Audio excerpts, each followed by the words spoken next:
தாய் போல தேற்றி தந்தை போல ஆற்றி தோள் மீது சுமந்திடும் என் ஏசையா.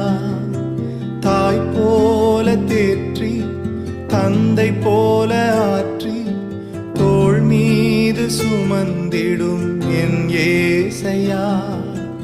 உம்மை போல புரிந்து கொள்ள யாரும் இல்லையே, உம்மை போல